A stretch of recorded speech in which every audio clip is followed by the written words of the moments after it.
Welcome DAV stakeholders. It is episode number 3 in our awareness campaign. Sir and Madam.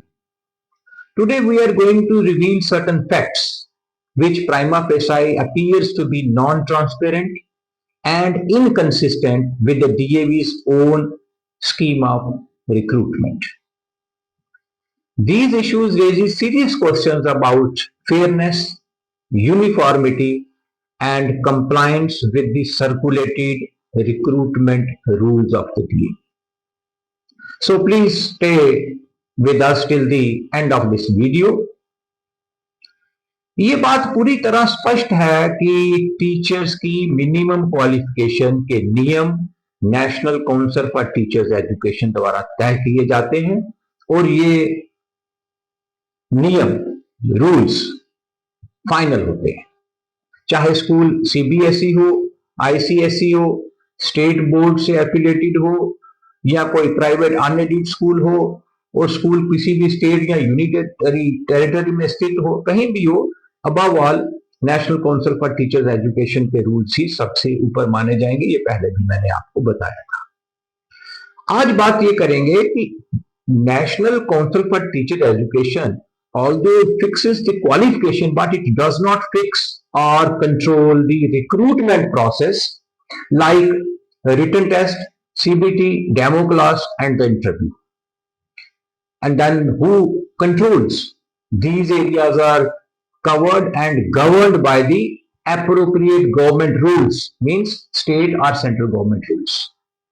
Also controlled and governed by the affiliated boards bylaws, as well as the employer's own service rules. But सबसे important, सबसे महत्वपूर्ण बात यह है कि DAV trust recruitment process, पे scale, seniority के नियम तय कर सकता है, इसमें कोई दूसरी बात नहीं है, परंतु ये सभी रूल्स एप्रोप्रिएट गवर्नमेंट, केंद्रीय विद्यालय संगठन तथा सीबीएसई द्वारा निर्धारित मापदंडों के अनुसार ही होने चाहिए। Even the conduct of CBT process cannot override the appropriate government norms for fairness, transparency, and selection process. Hence, any non-transparent procedure in the conduct of CBT test, like no cumulation of marks in the overall cumulative selection process, and full 100% weightage to the interviews, it violates the existing laws, Supreme Court rulings, and thus are invalid and challengeable in the appropriate court of law.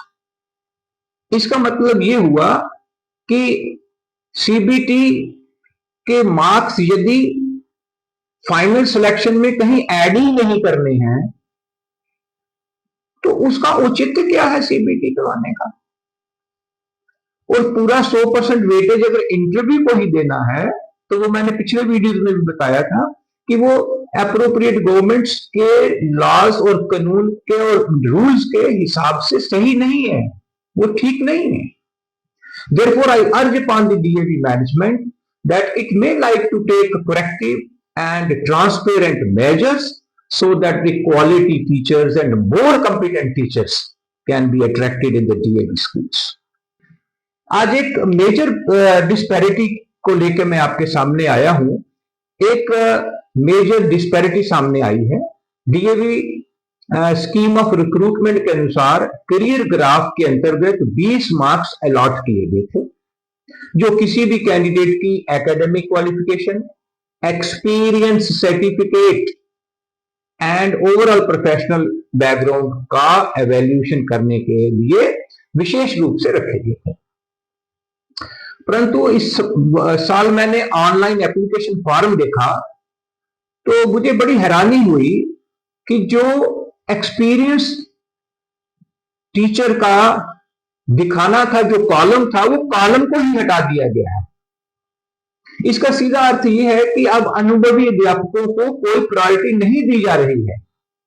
Experience teachers को दरकिनार करना न केवल निराशाजनक है, बल्कि ये recruitment process की पारदर्शिता और निष्पक्षता पर भी गंभीर प्रश्न उठाता है। Therefore, giving 100% weightage to the interviews and no weightage to the written test, that is CBT, is against all rules of appropriate governments, which needs immediate attention and corrective measures by the DAV competent authorities. Therefore, this scheme of CBT is not as per the law and rules of the appropriate government. NTT की बात कर लें, NTT जो है वो pre primary जो foundational stage है उसके लिए एनटीटी कैंडिडेट्स ही चाहिए। बीएड वाले candidates pre primary classes foundational stage में नहीं पढ़ा सकेंगे, जो कि आज तक पढ़ाते चले जा रहे हैं। बीएड की बात कर लेते हैं।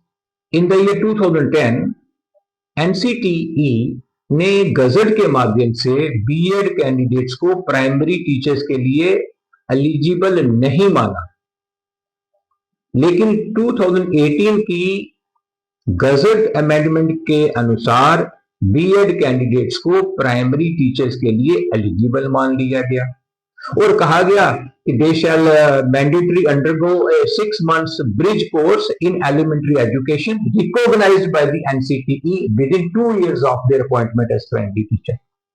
मामला बाद में सुप्रीम कोर्ट पहुंचा।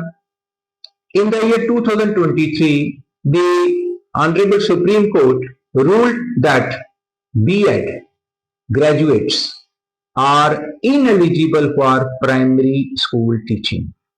It is now learned that now in 2025 the NCTE under instructions from the central government has prepared a draft amendment to be placed before the parliament through which BEd candidates will be given relaxation against the honorable Supreme Court's judgment, and they can be allowed for the post of primary teacher with some specific add-ons in their qualification, like a 6 months mandatory bridge course relating to primary course classes. I feel personally that a similar approach the central government shall follow to overcome the teachers eligibility test crisis. So anyhow, let's wait and watch for that. Why relieving of experienced teachers और gratuity liability के बीच के संबंध और संभावित जोड़ तोड़ के बारे में हम अपने अगले वीडियो में विस्तार से चर्चा करेंगे। तब तक सबको नमस्कार।